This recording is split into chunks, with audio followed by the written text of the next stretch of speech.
halkani waa xogta wararka TV ku soo dhawaada qodobada daawad doontana waxaa kamid ah ciidamo ka soo horjeeda tagista beledweyne ee Cali Guudlaawe oo la wareegay guud ahaan magaalada beledweyne iyo Cali Guudlaawe oo mar kale xaaladdu ku adkaatay la taliyo hore amniga qaranka Xuseen Macalin oo soo jeediyay in farmaajo khayr loo maxkamadeeyo kiiska qalbi dhagax iyo onlef qorqor oo hal jufo u xiray doorashada kursiga hoob 64 oo 3 beel ay wadaagaan iyo muran xoogan oo ka dhashay booliiska gobolka Banaadir oo xiray haweeney loo heesto muuqaal laga duubay caruur yar oo shiishad cabaya gudoomiye Cabdi Xaasho fashiliyay ballan uu uga baxay madaxweyne farmaajo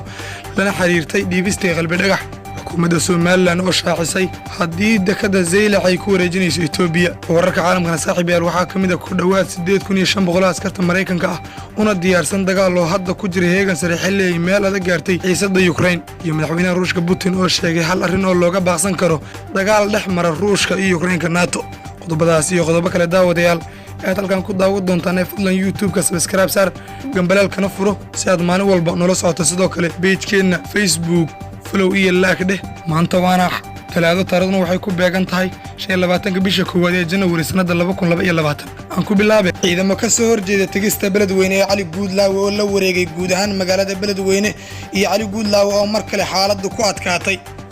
wararka naga soo gaaray gobolka Hiiraan ayaa sheegay in maanta xaaladda ganaanshaha oo aan caga badan ku taagnayn laga dareemayo magaalada beledweyne kadib markii ay xalay magaaladaasi ka dhaceen dibadbaxyo rabshado wato oo ay dhigeen qaar kamid ah shacabka deegaanka dibadbaxa ayaa waxaa looga soo horjeeday safar la sheegay inuu beledweyne ku tagayo madaxweynaha dowlad goboleedka Hirshabelle Cali Cabdullaahi Xuseen Guudlaawe shacabka dhigay dibadbaxa ayaa isugu soo baxay xaafadaha qaar iyo wadooyinka magaaladaasi waxaana markii dambe kala eriyay ciidamada ammaanka wararka ayaa intaas ku sii daraya in qaybo kamid ah magaalada lagu arkay ciidamo taabacsan sargaalka lagu magacaabo Nuur Dheere oo ka tirsanaa ciidanka militariga balse haatan si weyn uga soo horjeeda Hirshabelle isagoo la magac baxay kacdoonka Hiiraan dhaqdhaqaaqadan cusub ayaa muddo kooban saameyn ku yeeshay xaaladda guud ee beledweyne kadib markii ay dibadbaxyadu isu ballaariyeen xaafado dhowr ah ilaa iyo hadda ma jirto wax hadal oo ka soo baxay mas'uuliyiinta maamulka degmada iyo kan gobolka Hiiraan oo ku aadan rabshadahaasi arrimahan ayaa ku soo aadayay iyadoo dhawaan Muqdisho loo soo qaaday Generaal Xuud oo kamid ah xubnaha diidan Hirshabelle kaas oo wada hadal kula jira dawladda dhexe beledweyne ayaa kamid ah magaalooyinka loo qorsheeyay inay ka dhacaan kuraas kamid ah doorashada golaha shacabka waxaana weli ka taagan xiisad xoogan oo ka dhalatay dhismaha Hirshabelle gaar ahaan doorashadii madaxweyne Cali Guudlaawe la taliyo hore amniga qaranka Xuseen Macalin Maxamuud oo hadda agaasimaha macadka daraasadda amniga ee Hiiraan ayaa soo jeediyay in kiiska onlef qalbi dhagax intaan looga gudbin Xuseen Macalin ayaa ku taliyay in lagu maxkamadeeyo raggii hogaaminayay dawladdii qalbi dhagax u gacan gelisay Itoobiya sidoo kalena u gaftay ururka xaquudirka ee onlef agaasime Xuseen ayaa farmaajo khayr iyo raggii kale ee hawshaas kula jiray wuxuu kula taliyay inay toobad keenaan Soomaaliyeed ku dhawaad 5 sano ayay arrintan la murugeysnaayeen marka hadda waxay danaynayaan inay ogaadaan sababtii idinku qasabtay go'aankaas waxaana ogaataan in qof xad gudub geystay uusan ka fakad doonin waxaan ku talinayaa in hawshan aysan intaan ku dhamaan ayuu hadalkiisa ku sii daray agaasimaha macadka Hiiraan Xuseen ayaa soo jeediyay in raggii dhiibay qalbi dhagax ee onlef argagixisada ku shabadeeyay aan laga harin ilaa inta ay afis ka dalbanayaan ama sharciga laga horgeynayo oo loo maxkamadeynayo qaladkaas kale gudoomiyaha aqalka sare ee Soomaaliya Cabdi Xaashi oo ka hadlay go'aanka soo baxay xukuumadda Robley ee la xiriiray onlef iyo qalbi dhagax ayaa sheegay in farmaajo markii la dhiibay qalbi dhagax uga baxay ballan uu ka qaaday oo ahayd inuu dhiibi doonin qalbi dhagax Cabdi Xaashi ayaa sheegay inuu aad uga farxay go'aanka xukuumadda Robley marar badan uu kula taliyay madaxdii hore Cabdi Xaashi ayaa u mahad celiyay ra'iisul wasaare Robley iyo golihiisa wasiirada waxaa saxdeen dembi horay u dhacay oo dawladdii farmaajo madaxa ka ahaa ay gashay kaasoo ahaa in la dhiibo Cabdikariin Muuse qalbi dhagax oo aan dalkiisa ka gelin wax dembi ah ururka onlefna u dagaalamo xorriyadda Soomaalida dulman ee la haystana ku sifeeyay urur argagixiso ayuu yiri gudoomiye Cabdi Xaashi sidoo kale Cabdi Xaashi waxa uu sheegay in go'aanka xilligaas ay dowladda Soomaaliya ka qaatay qalbi dhagax iyo ururka onlef uu aad u naxay wixii tabartayda ahaa waan geystay waxaana soo jeediyay talooyin badan laakiin cid igama hoos qaadin ayuu yiri waa xusid mudan in maalmo ka hor Cabdi Xaashi uu kamid ahaa xubno ka soo jeeda gobolada waqooyi oo si adag u eedeeyay ra'iisul wasaare Robley oo sida ay sheegeen ay doorashada isku hayaan balse sida muuqata taasi kama hor istaagin Robley iyo xukuumaddiisa inuu uga mahad celiyo go'aankii ay ku saxeen qaadkii qalbi dhagax iyo onlef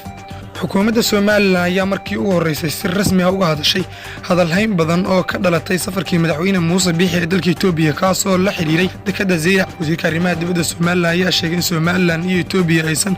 ka wada hadlin arrimo la xiriira dekedda Zeylac oo muddooyinkii dambe la isla dhex marayay in lagu wareejinayo Itoobiya. Waa arrin aan sal iyo raad toona lahayn. Arrintaas wax aan ka wada hadalnay ma jirto oo waa waxba kama jiraan arrinta Zeylac. Labada dhinac waxa ay ka wada hadleen danaha labada dal ayuu yiri. Waxa uu sheegay in Itoobiya ay doonayso in ay xoojiso xiriirka Soomaaliland ayna ka wada hadleen labada dhinac ganacsiga, nabadgelyada, dhaqaalaha, isticmaalka dekedda Berbera iyo isku dheelitirka ganacsiga Soomaaliland iyo Itoobiya. Arbacada toddobaadkii hore unbay ahayd markii ay kulan yeesheen Muuse Biixi oo booqasho ku tagay Itoobiya iyo ra'iisul wasaaraha dalkaas Abiy Ahmed isagoo u fidiyay casuumaadda uu ku tagay Addis Ababa. Si kastaba haatee xukuumadda Itoobiya ayaa xilligan sii xoojinaysay xiriirka ay la leedahay Soomaaliland oo ku dooda inay tahay dal madax bannaan iyadoo 4 sano ee la soo dhaafay ay saaxiibo isu dhow ahaayeen Abiy iyo Farmaajo. kale midowga musharaxiinta oo war-saxaafadeed cusub soo saaray ayaa ugu baaqay ra'iisul wasaaraha xilgaarsiinta Roble inuu madax bannaanado maamulka doorashooyinka dalka. Bayaankan ayaa sidoo kale waxa lagu adkeeyay in xalka xaaladda gobolka Hiiraan uu noqdo mid aysan wax saameyn ku yeelan ciidamada xoogga dalka. Wuxuu uga digayaa saraakiisha ciidan ee garabka la ah madaxweynaha madaxxiriirkiisu uu dhammaaday inay faraha kala baxaan arrimaha siyaasadda ayaa lagu yiri nuqul ka mid ah warka qoraalka ah. hadalka ayaa ku soo aadayay xilli la taliyaha ciidanka dhulka Generaal Biix uu dhawaan u tagay beledweyne inuu Muqdisho keeno Generaal Xuud kaasoo hormuud u ahaa kacdoonka looga soo horjeeday Hirshabelle. kale midowga musharaxiinta ayaa soo dhaweeyay go'aanka xukuumadda Roble ay liiska argagixisada u saartay jabhadda ONLF ayna dhiibistay qalbiga ugu aqoonsatay mid sharci darro ah. kale maamulka gobolka Banaadir ayaa sheegay in laamaha amniga ay gacanta ku soo dhigeen haweeney ku aadeysan inay 2 caruur ah oo ay dhashay ka duubtay muuqaal ay baraha bulshada ku faafisay iyadoo siinaysa shiishad. gudoomiye ku-xigeenka amniga iyo siyaasadda gobolka Banaadir Cali Cabdi Wareer Caliyar oo warkan ku soo daabacay bartiisa Facebook ayaa sheegay in haweeneydan ay u gudbin doonaan laamaha garsoorka si loogu qaado dambigeeda. howlgal ay sameeyeen laamaha amniga waxaa noo suurta gashay inaan gacanta ku soo dhigno hooyo ku takrifashay 2 gabdhood oo saqiiro ah oo ay dhashay kana duubtay muuqaal iyadoo siinaysay shiishad. muuqaalkaas oo argagax geliyay bulshada Soomaaliyeed dal iyo dibadda ayuu yiri Caliyar ayaa u mahad celiyay qof shacab ah oo xogta ku saabsan haweeney la wadaagay laamaha amniga kadib markii dhawaan maamulka gobolka Banaadir uu codsaday in la soo gudbiyo macluumaadka ilmaha la siinayay shiishada. 2 caruur oo da'dooda lagu qiyaasay 4 jir ilaa 5 jir ayaa baraha bulshada qabsaday iyadoo dadku ay aad uga xumaadeen in ilmo intaas la'eg lagu barbaariyo maandooriye. dowladda Soomaaliya sanadkii tagay bilowday howlgallo lagula dagaalamayo maandooriyaha iyadoo xirxirtay boqolaal caruur oo maandooriyaha ku isticmaali jiray wadooyinka Muqdisho. ugu dambeyntii qodobka dibadda saaxiibayaal ku dhawaad 8500 oo askarta Mareykanka ah oo diyaarsan dagaal ayaa ku jira heegan sare xilli meel adag ay gaartay